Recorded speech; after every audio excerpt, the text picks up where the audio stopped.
Jf. Back here. Yeah, that's right. Yeah, that is a lot. Yeah, exactly. So I just, well, it's a privilege, like, to be here. It's what an amazing day. It's a gift. So I just want to, let's warm up together and talk a little bit about, like, I'll share a little bit the way I warm up. And what I want to do is just to make sure that I control everything from the lower body.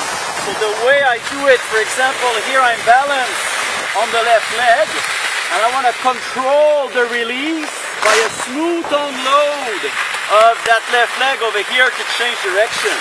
Very gentle.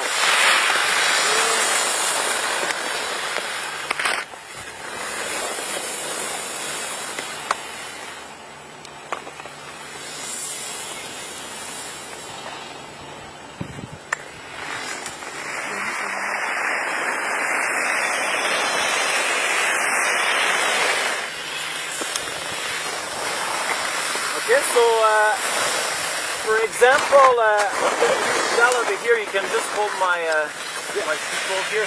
So, like I finished the arc, I got the balance on my left leg, the load is on my left leg. A lot of people I see, they have a tendency to release that load too quick, which results in an up motion and a tipping at the start of the next turn. So what you want that release to be a little bit smoother, and you don't need to release all the load before you get to neutral. You can use a little bit more length. You can release the load on that left leg for the whole turn. You don't need to release this before you start turning. So stretch that release, and what we're going to do here, we're going to stretch it, and we're going to combine it with a release of the left leg, and I start to point the opposite leg at the same time. I do two movements at the same time. So it's a gentle release of the load of my previous outside ski, and then I'm just gently combining this with a direction of the opposite one. So let's put some direction into the drill here.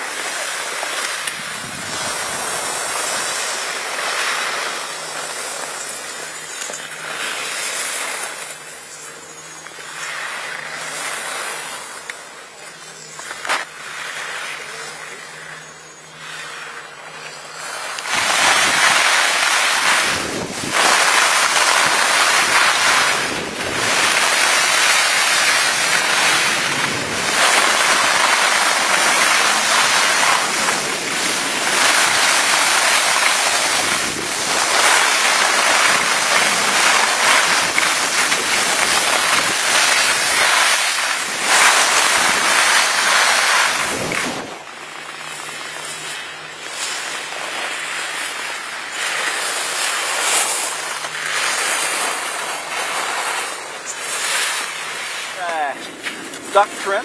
Can we say doctrine in English? Like the lower body leads the turning effort. So in other words, if I start over here and I have my weight 50-50, both of my legs are supporting my body, what I want is I want to control the speed at which the skis are tilting on the side with an unweighting of the inside foot or a shortening of the inside leg.